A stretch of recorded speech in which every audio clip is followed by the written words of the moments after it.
The main reason for me to buy a house here is economic, of course. A house like this in Tel Aviv would cost, I think, double price. Also, of course, there are bonuses. There are more things, more reasons to come to live here. The nice neighborhood, it is built nicely. It is quite new. The houses are not old. There is wonderful view, wonderful air, good air. But the main reason, of course, is economic. The government also gives incentives in very good conditions for people who buy houses in the settlements.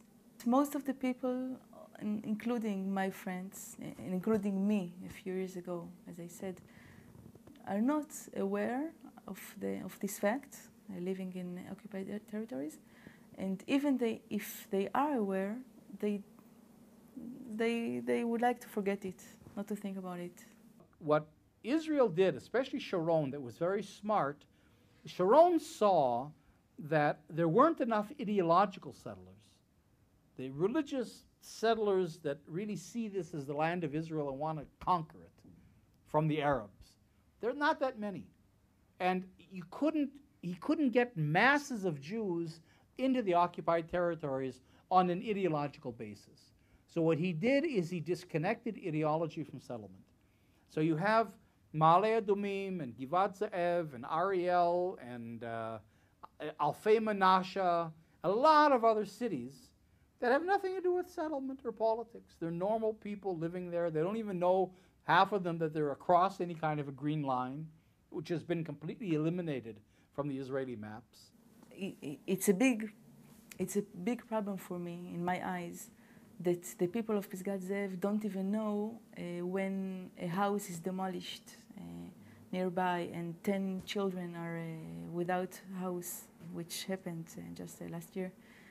Most of the people in Pisgat Ze'ev don't know about it, and the few who do know about it, they don't care. I think a lot about the difference of my son and the conditions he lives in, and the kids a few hundred meters nearby. And I even write about it in the neighborhood newspaper. And I would like people to open their eyes and to see these things. It's very hard, the sharp difference, geography and in the mind, between the refugee camp, just nearby here, and the people who live here, which complain about such stupid things, like the garbage is not moved every day, but only every 2 days, or something like this. The government tricked us for buying a house here, as the government tricked so many of Israel citizens.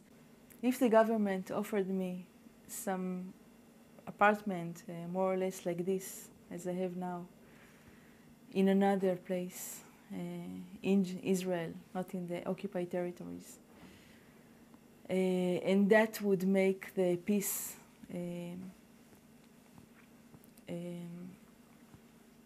closer, I would leave tomorrow.